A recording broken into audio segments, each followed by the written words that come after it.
them to open the damn door. Nobody's opening anything. Hi, hello. My name is Trina. Welcome and/or welcome back. I have spent the last few weeks really struggling to find motivation for reading amongst everything else going on in my life. And I've been trying different methods in order to combat that. And this is my most recent attempt to make myself really just sit down and read for an extended period of time. And that is a 24-hour readathon. This is somewhat experimental because I've never done one of these before, and I don't know if my will just give up. So we'll see how long this ends up being, but at the moment I have it planned for 24 hours. It is currently noon on a Friday. I have the day off work, so I thought it'd be a perfect time to devote basically 2 days towards reading today and tomorrow. I'm not one to stay up all night, so it's not gonna be that kind of 24-hour readathon, but from noon today till noon tomorrow, I'm going to dedicate myself solely to reading. And don't worry, even when I'm sleeping, I'll mentally still be thinking about the books I'm reading, so it counts. It counts. The goal is both to make progress on a book I've been stuck on for a little while, and to get through a bunch of shorter books that I have that all came in from the library at the same time.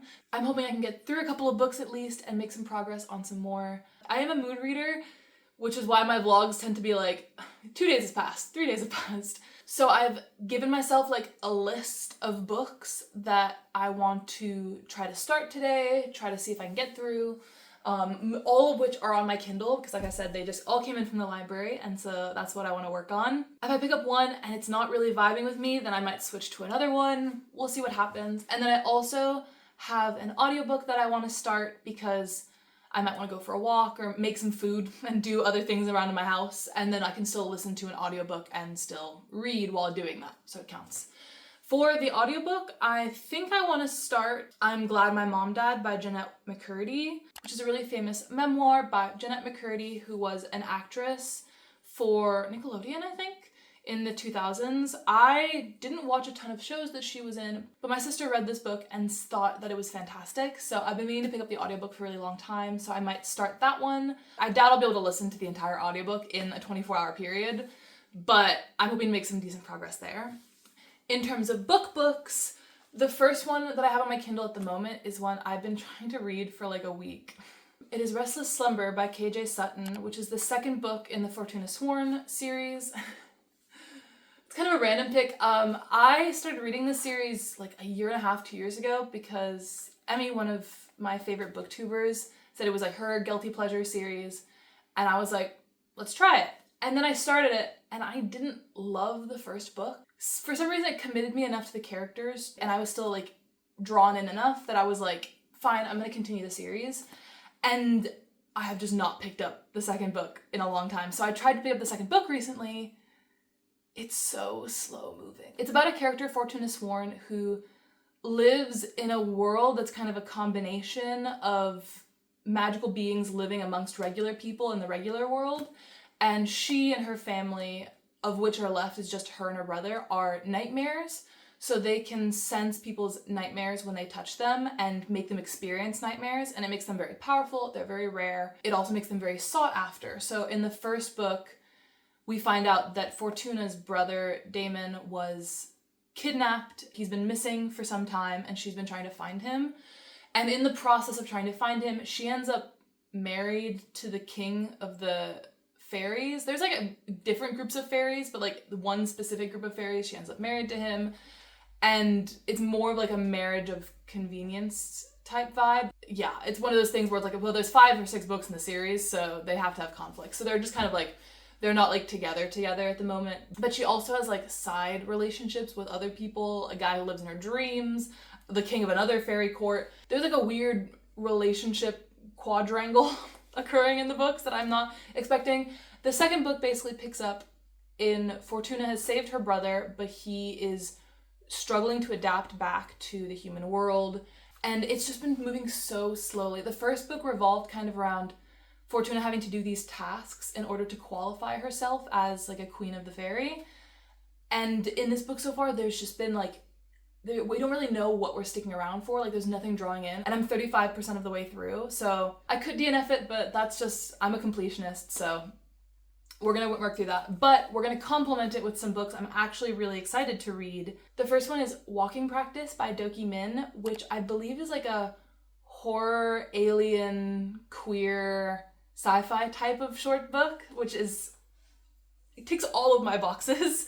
And I believe it's about like an alien trying to pretend to be human. And I'm assuming it's some sort of metaphor for like not fitting into your own body and those kinds of things. So it should be a pretty short book, and I don't know a ton about it yet, but hoping to get to that one. I also have another shorter book that is a literary fiction by Tommy Orange. It's called There. Again, this was available at the library, so I really wanted to pick it up.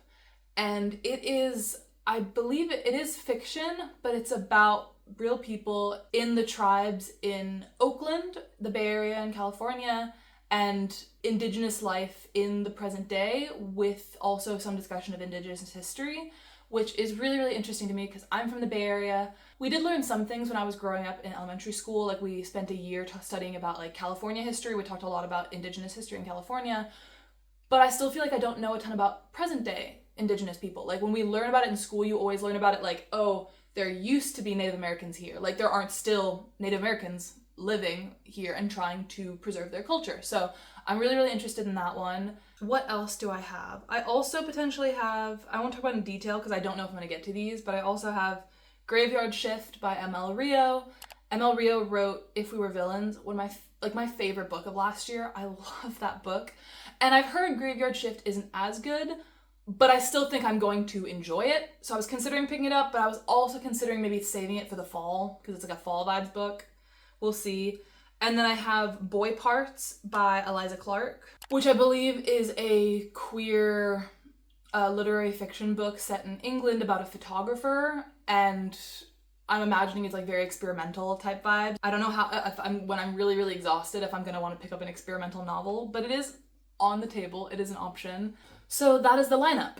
I think I'm going to start off by trying to make some more progress in Restless Slumber. Basically just read until I need a break, and then I'll probably switch and start Walking Practice, which I'm really excited for. It is lunchtime, so maybe I'll make some lunch, we'll see, but I'm excited to take you along with me on my first attempt at a 24-hour readathon.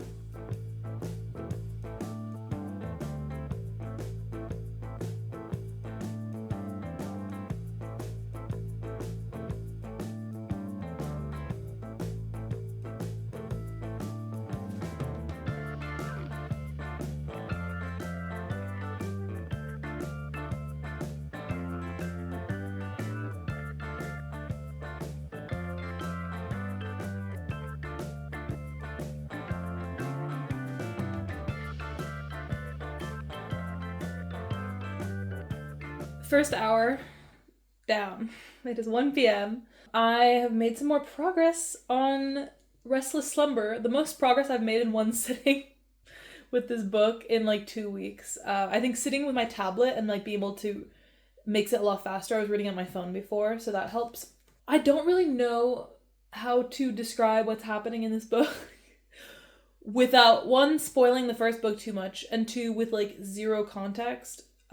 There are a lot of magical creatures, like I said, and the main character is currently pissed off an entire pack of werewolves that are hunting her and her friends down, but they're all in different places, and I think she's just been kidnapped by the werewolves.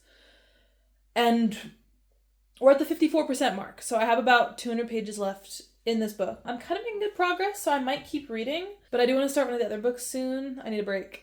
So maybe try going for like another half an hour or so. We'll see.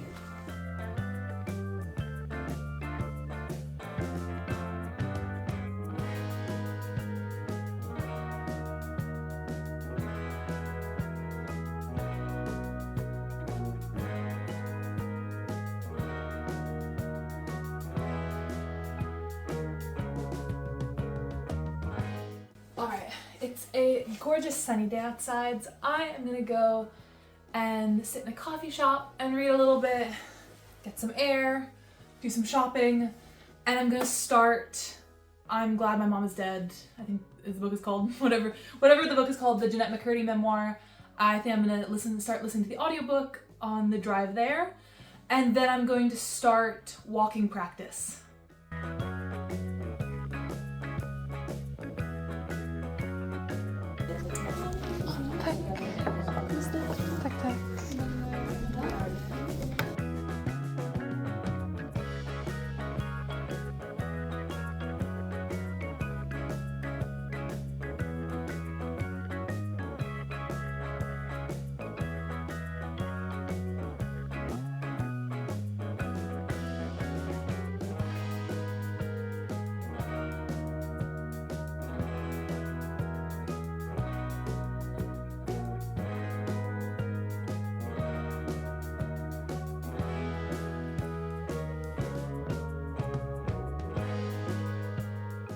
I got some reading done, and it was really nice to get out of the house. The weather is really, really nice today, so there's so many people out and about, and it's like Easter weekend and everything, so just beautiful day. I started walking practice by Dolki. I'm really enjoying it so far. It's like very body horror, creepy, like breaking down. I love the way that the body is talked about in the book. There is like a lot of, I had heard about this before starting the book, there is a lot of like talk about like weight and like this person that I'm going to eat is skinny and slender as they should be and stuff like that. But it feels, for me at least, it reads more like the alien thinks it's above human concerns, but in reality it cares too much about beauty and weight and things like that and gender, even though it says that those things don't matter to it. I think it's on purpose, but I can totally see how it would make some people like kind of icked out. And I haven't finished it yet. I'm like 40% of the way through. I'm gonna switch back to my audiobook for the drive, and then we're gonna go home, and then I'm gonna finish walking practice, I think, because I'm just like in it and I kind of just want to read it all in one go. So yeah.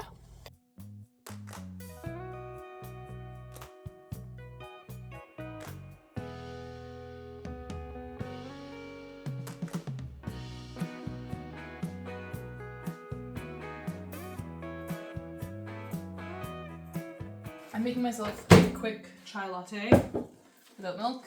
Update on, I was listening to I'm Glad My Mom Died by Jennette McCurdy in the car. I'm like 10% of the way through, 11% of the way through the audiobook. So not like super far, but I'm really, really into it. Like I haven't read a good memoir like this in like a couple months, honestly, because my nonfiction kick recently has been like nonfiction, not like memoir nonfiction. So I'm really like enjoying the personal touch of it. I think that works really well. And I kind of want to keep listening, but also I want to finish walking practice because I feel like switching back and forth between books this rapidly is like too much for me. So I want to like sit down with walking practice, like I said, and finish it up so like I don't lose impact of it by like making it wait too long.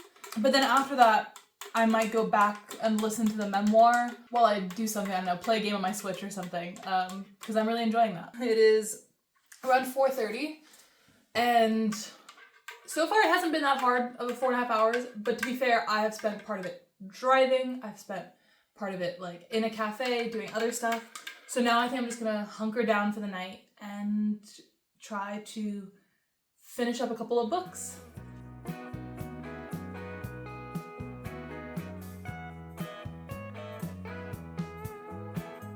I love these illustrations that it has. They weren't loading when I was out in the cafe, but now that I'm home I can see these like monstrous amalgamation illustrations on each of the sections, and I really love it.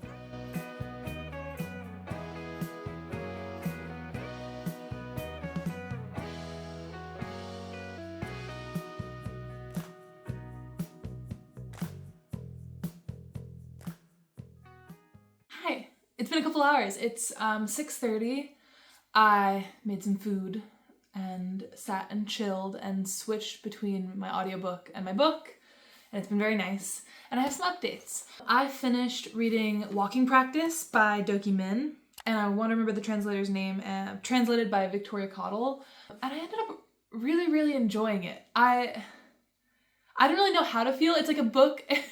It's another book that's kind of hard to rate. Like, I don't know if I want to rate it right off the bat, but I kind of just like, I really like, I think it's so creative. Everyone's so creative.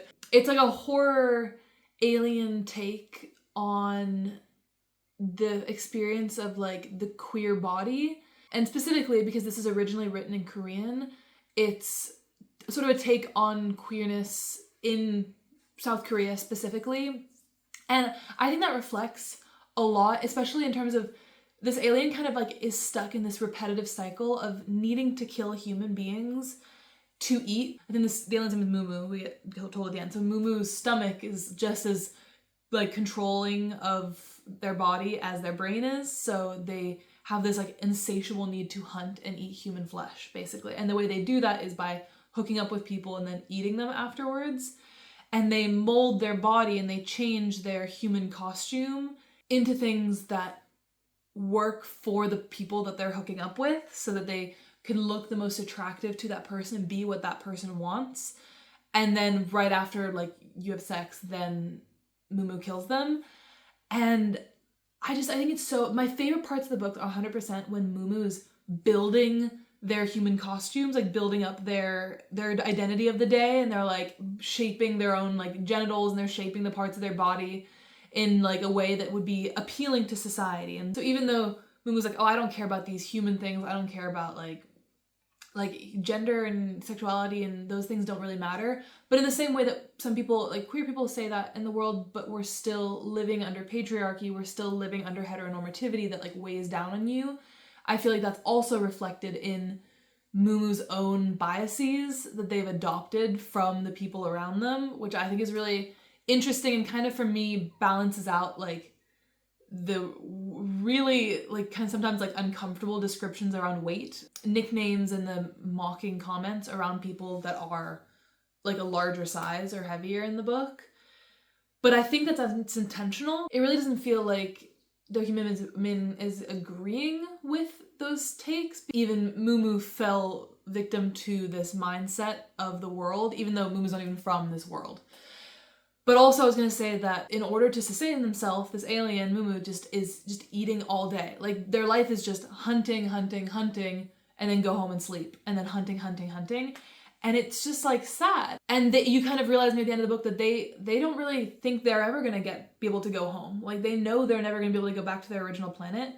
So then it's like, well, then what is the point of living this long life if what you have to do to survive is something horrible, like that hurts other people, which brings Mumu a lot of suffering, but they do it in order to survive. But it's like, then what is the point of survival is kind of like this very existentialist take as well that I think is really relevant and like really compares to other South Korean books that I read from South Korean authors, because I think the culture there is very heavily like capitalistic in terms of work-life balance, as in there is no balance. And I think that also, even though this is a very like queer text, I feel like that criticism of capitalism also bleeds through. So I also really enjoyed that part, like especially the descriptions of like the subway trains and being like, I'm forever trapped on this platform going nowhere, just going back and forth.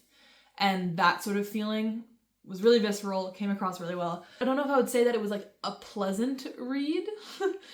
Is kind of my take with it, that I really love what it was going for, but I feel like parts, like it's really visceral. And I think the translator did an incredible job, because in the translator's note, she mentions going for this like visceral take on the English translation for it. It's right, it's just a lot. So that's why I had to take a couple of breaks to listen to audiobooks. So I can also give a little update there, because I haven't talked about it a lot yet. I'm listening to Jennette McCurdy's memoir, and I'm now at like 30% of the way through. It's going really pretty quickly. I'm a really big fan of the audiobook for this. I think it's a pretty popular audiobook because it's narrated by Jennette McCurdy herself, but she just has a very like matter-of-fact tone to it. She just has to get through this childhood, and this kind of like the way that she's narrating it is like very, okay, just gotta get through this. Yeah, I'm learning a lot about Jennette McCurdy that I didn't know about. I guess I didn't really know exactly what I was expecting. I just knew that her mom took advantage of her, was like a very like controlling mom, and was the reason why she got into child acting, and she has a lot of negative experiences with the TV shows she was forced to perform in as a child. And I didn't know, for example, that she has OCD, and it's about how these obsessive thoughts have formed because of her mother's actions and because of like the very controlling hand that she has in her life. So I think that part is really, really interesting, and I guess I wasn't expecting it. I wasn't expecting to do that, but I also just think it's really well written, and it's so sweet that she talks about like that she wanted to be a writer, and then her mom was like, no, you can't be a writer, you have to be an actor. And now she gets to come back and she gets to write her own story, and it really feels like she put a lot of like effort, and like maybe a low bar for a book, you know, that she put effort into the writing. But like celebrity memoirs, okay, sometimes there's not a lot of effort, and it's really clear that she like put a lot of emotionality, and she wanted to convey this story in a specific tone where she's telling it from her childhood perspective. So right now in her childhood, she adores her mother, she worships her mother, she protects her for everything. And obviously adult Jennette that's writing the book is telling the factual events that make it clear to the reader that her mom is like, it's a deeply unhealthy situation for Jennette. But it's so sad because she's writing it in the voice of her younger self, that still loved her mom so much, and that's like, that adds to the emotionality of it so far. So I was like, I really want to keep listening to it. I might keep listening to it, but I also think I'm gonna go back now and finish up Restless Slumber. Probably, maybe, I don't know if it'll take me the rest of the evening. I have like 30% of the book left. If it's really good, maybe it'll go by really fast. We'll see. But I'm just gonna hang out. Thank you for keeping me company, and I'll check in with you soon.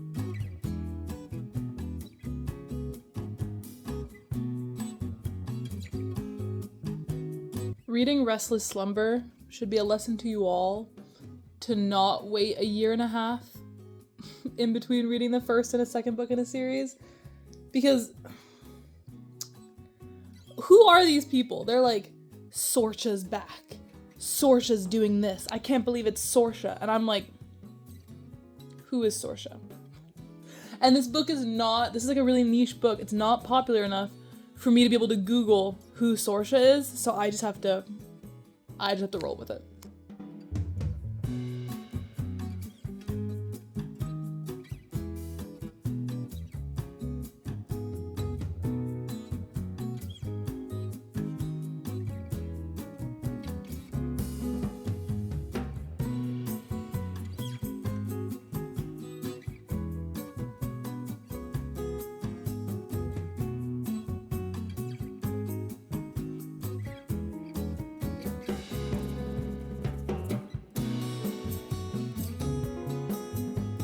Okay, I'm sorry, but this whole thing where Fortuna, the queen, has to resolve a dispute between two of the fairies, and the way she resolves the dispute, they're like arguing over who is the mother of this child, and she's like, well, kill the baby, and then the mother that doesn't want her to kill the baby is the true mother and can keep it, and I'm like, she just took this straight out of the Bible. Like, this is just a Bible reference in this, like, romantasy book. I'm like, just gonna listen to my audiobook while updating my journal. Oh, I can show off my academia spread because I'm really happy with how this one turned out for my March spreads.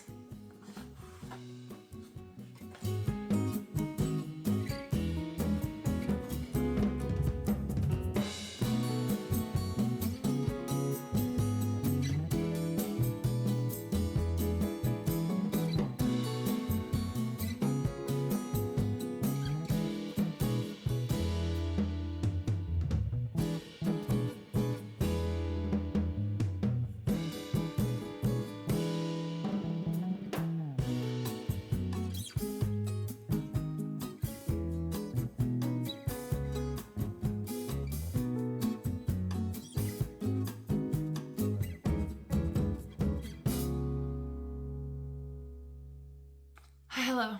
It is 10:15 p.m. I have done extensive amounts of reading today, and I think I want to wash my face and like settle in for the night and yeah, stop giving updates. So this will probably be my final update for tonight. I think I did some good reading today.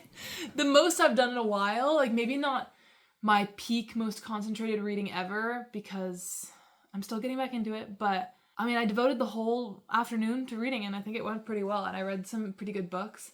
Overall, I finished Restless Slumber by KJ Sutton, which yay, I've been working on it for 2 weeks. I managed to read 70% of it in one day, which is like 300 plus pages. So like that was probably the majority of the reading I did today. So I'm so glad I could do this video to motivate me to finish it. But yeah, there was a point where I was like, okay, this isn't that bad. Maybe this is a 3-star.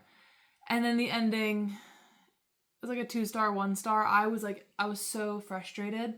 And I think it was also just like, it's just a bad day for me to read a book like this because skip ahead 10 seconds if you care about spoilers for Restless Slumber. One of the main characters dies at the end of the book and then is revived. But for like the 15 pages where I thought he was dead, it was just like the final straw on the camel's back for today. Because in walking practice, there was a lot of character death and a lot of gruesome death. And also, I've kind of been sitting around moping all day because in the latest episode of 911, it was just like a terrible episode where a character dies and I'm just like a... So I was already like not in the mood to read about people dying, even like fictional people. So I was like, Restless Slumber was like a really nice break because it was just like super camp, super, it's like the same way that 911 is usually like a mindless break. And then the ending, and I just, for a second, I was like, I'm gonna lose it. I'm freaking lose it. It wasn't that bad finally, but I think I'm still gonna read the third book. Maybe not soon, but sooner than the break between the first two books. I think I'm probably gonna read the third book at some point because I don't know, I'm kind of invested, I'm interested, I'm intrigued, and I don't, mostly, it's a completionist thing. I finished the first two books in the series, gave them both 2 stars, but there's nothing that's like specifically enraging me about the books. They're just low quality and then they're not like really up my alley, but there were some things that I'm still intrigued by enough to continue with the series. So I will probably be doing that. Do I have anything else to say about Restless Slumber? There's just a lot of trigger warnings that are dealt with a little bit too flippantly, which I know is like classic dark romantasy, but it's not really dark romantasy, so I don't really know what the author is going for. In the end of the day, I don't really recommend Fortuna Sworn to people. Like, I wouldn't recommend it, but it does exist if you're interested, because I thought the covers were gorgeous, which is really what pulled me in, and now I'm kind of trapped. Other updates, I'm continuing with I'm Glad My Mom Died by Jennette McCurdy. I would say overall that's probably been a highlight of the day. Like, I was really surprised by how good the writing is and how much I like was interested by the story, because I didn't watch iCarly growing up. We were a PBS Kids family, so I didn't grow up with Nickelodeon or really even Disney Channel until I was older. So I never watched these shows, and I was like, okay, well, I like haven't really been keeping up with a lot of the news cycle recently about that history. But at the end of the day, I'm really enjoying this book just because Jennette's story, like, she's a really good writer, and like she writes about her family really well, and she has that kind of like emotional depth for the story because it's her story that I've been missing in some of my nonfiction reads recently. So I'm just really happy I picked that up, and I'm not having a good time with it. It's a really sad book, but it's sad in a different way than all the other sad books I've been reading today. So it's a nice break. I picked up There by Tommy Orange and just read the first few pages to sort of get a vibe for how this feels. This is a little bit of a longer book, not like long. It's only 300 pages, but I'm definitely not going to finish it tonight, but we'll try to work on it tomorrow morning. I just read the first couple pages and I was like, whoa, this is very, like, we're starting off with a lot of really important nonfiction information about Native Americans in the United States and like Indigenous history in the United States, which is murder and death of real historical people and like real genocides occurring. And like I said, it's been a day for death. So it was like, okay, well, I need to take a small break between all of these like fictional character deaths and then jumping into a book that's dealing with the real deaths of real people, just because like, and it's like, it's 10 p.m. For now, I think I'm just going to leave it here for the night. Pack it up. Write my reviews for the 2 books I did finish today. 2 books finished in a day, you know, one of them might have been short, but I'm happy with that. So I'm gonna go do that, and I'll see you in the morning.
Good morning, beautiful people. It is a new day.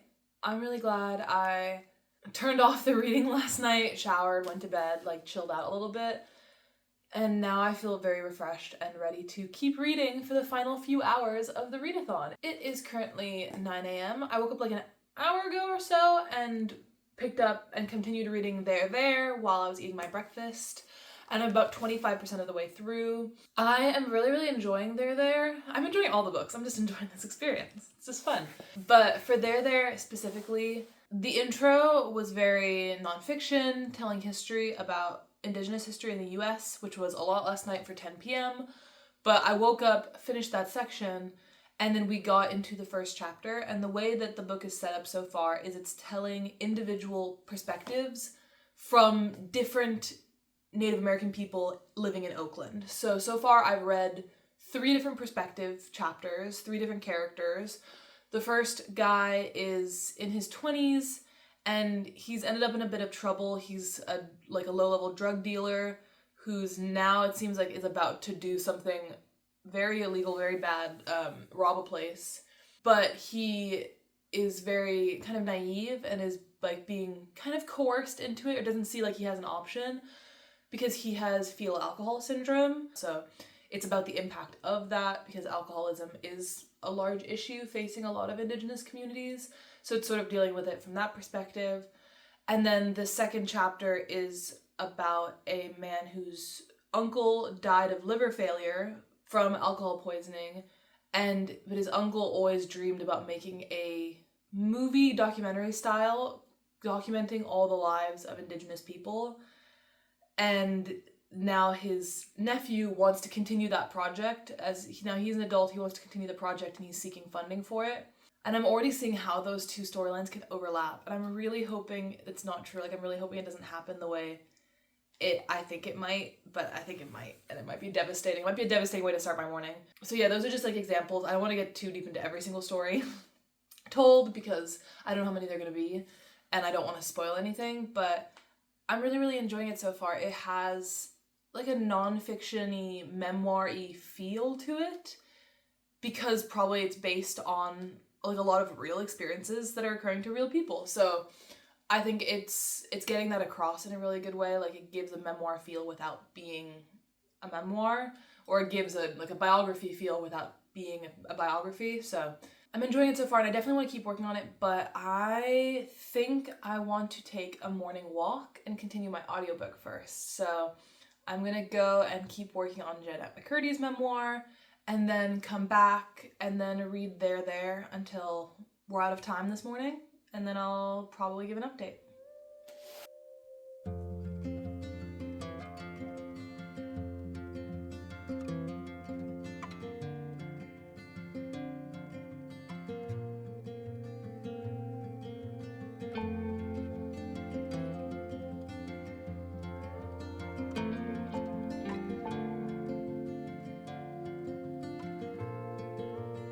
This audiobook makes me so sad, like, just Jennette's story in general, but it's so well written.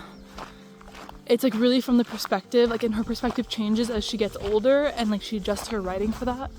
It's so well done, but it's still so, it's really sad to hear, but she's just like powering through the audiobook, like getting it out, and it feels like you're an audience, like you're there to listen to her story. No judgment, just hear what she has to say so she can get it out. And that's kind of feels like how it's performed, and it's just really good.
Okay, so it's been 24 hours, so it's probably time I wrap up this reading vlog.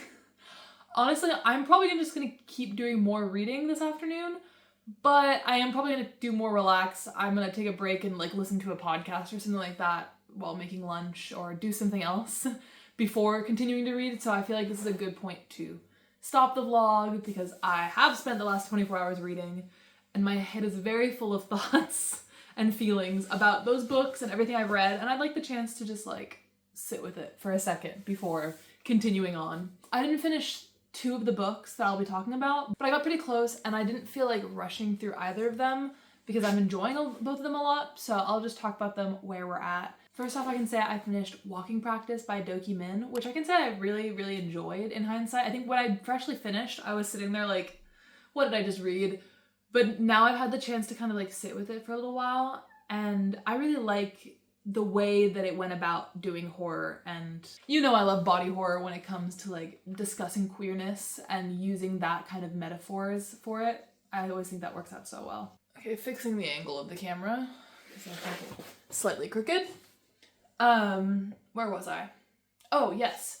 Walking Practice, finished that. It was around 166 pages. I think I ended up giving it 4 stars. Like, I just felt like it was a good book that, like, in the moment, it wasn't, like, life-changing, but I feel like I'm still thinking about it, and I'm probably gonna keep thinking about it. So I really do like Walking Practice, and I would recommend it to people who like South Korean literature or more experimental forms of sci-fi and horror books, because I think it did both of those things really, really well. So I did enjoy that.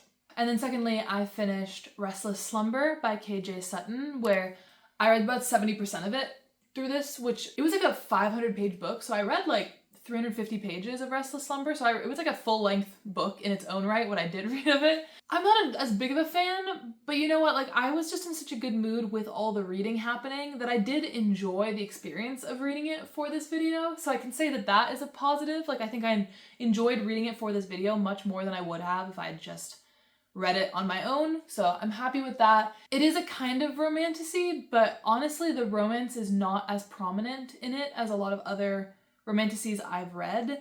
It kind of just exists in the background. As all of this crazy magical stuff is happening, then there's also romances going on, but like, because you're not totally sure who's gonna end up with who, then I feel like the romance ends up being like, okay, well, can I really root for this couple? Because I don't actually know if they're gonna end up together. So it's a little bit of a different novel. It wasn't my favorite thing on earth, but I am going to continue the series. So, you know, like, it's not the worst thing on earth. And it didn't like outright irritate me, which is always a bonus. And then for the last 2 books, I'll start out by saying I listened to the audiobook of I'm Glad My Mom Died by Jennette McCurdy. I'm 80% of the way through it, which is way more than I thought I would get through. Like, it's a 6.5, 7-hour audiobook. That means I listened to somewhere like 4 or 5 hours of audiobook during this 24 hours, which actually has a lot of time. I was just really enjoying it, so I ended up like sitting and listening to it last night while like I was cooking and doing other things, and then on my walk this morning, I ended up extending the walk and made it longer just because I was enjoying the experience of listening to the audiobook so much. So I haven't finished it yet, so these aren't my final thoughts, but it's a really sad book, Jennette McCurdy's memoir, that I really, really recommend. I think she does a great job of like approaching her own life with the kind of mentality that you have at the ages of the things that she was going through. Like, she had a really, really hard life, but she talks about it through the childlike optimism she had in those early moments of her life before she became depressed. As she gets older, her outlook on those things changes, and the way she writes about them changes as well. So I don't want to give final thoughts there because I do feel like the way the writing style evolves will change as well in the final scenes of the book. And I'm looking forward to seeing her heal through the last 20% of the book. But I'll probably save the rest for the next time I go for a walk or something like that to listen to. And I do really, really highly recommend it. It's not the most advanced writing you'll ever read. Like, this is her debut novel, and it's her story, and she's gonna tell it in her own voice and not try to like elevate it. And I think that suits the book really well, and it works really well. And then lastly, I worked a little bit more on There by Tommy Orange, and I am 50% of the way through that. It's a shorter book, it's 300 pages, so I'm about the 150 page mark. And it's actually divided very evenly in halves, where we have a list of characters that each chapter is in a different character's perspective. And now at the 50% mark, we have an interlude that marks as we've just had a perspective of every single character in the book, one perspective of like their background, how they're feeling leading up to the events of the last 50% of the book, where we're going back to the perspectives we've been introduced to so far, who are all going to end up at this powwow gathering in Oakland. And it's been made pretty clear. I know I said earlier, I was like, oh, I'm connecting the dots on how they're going to overlap. I wasn't connecting anything. It's pretty clear from the beginning of the book that they are going to overlap. They're all going to meet up at the powwow where a devastating event is going to happen to some or all of these characters. And we just have to watch and see how they're all the different life backgrounds, despite being very different and not all coming from the same tribes or same places, they all have a shared experience and a shared voice, kind of, because of the fact that they're Native Americans, or like they're American Indians, the way that's the language that Tommy Orange uses. And it's so devastating. I'm so scared for the ending. I've read so many devastating books during this 24-hour period, but I guess I was in the mood for something that would hit hard, and all of these books have so far, and I'm sure that the rest that I have left over will. And in total, I counted up the total number of pages I've consumed, and this includes audiobook pages. I read 860 pages worth of text, which means absolutely nothing because all of them use different formatting, and one of them was an audiobook, but it's okay. I'm going to say 860 pages is how many pages I managed to read in a 24-hour period that I slept as well. And I'm really happy with that. That is the most I've read at one time in a long time. And I'm suddenly made massive progress on all the books I've checked out from the library right now, which is fantastic. That's always satisfying. I feel like I'm going to go write my reviews and then hit like return on your library books, which makes me feel good. Support your local libraries during these times. Make sure you go. I can't go and support American libraries right now in person, but make sure you're supporting your local libraries because they do a lot. That was my side tangent. But yeah, those are the 4 books I got through. I know I mentioned other books that I might read in the beginning of the video. I'll probably read them at some point. And my TBR is just kind of like a list that I pluck from for my mood reading, but they all come back around at some point. So thank you so much for watching. I'm not much of a videographer, so I'm just like filming myself doing my life for 24 hours. But filming myself doing it is a great creative outlet for me and motivates me to do stuff that otherwise I lack motivation for. So I really appreciate you watching this and feeding into that motivation. It does help. And feel free to comment, like, subscribe. Comment especially if you've read any of these books, because I feel like I picked out some random assortment of books that ended up turning out pretty good together and working together. So if you read any of them, let me know. And as always, thanks for watching, and I'll see you in the next one. Bye!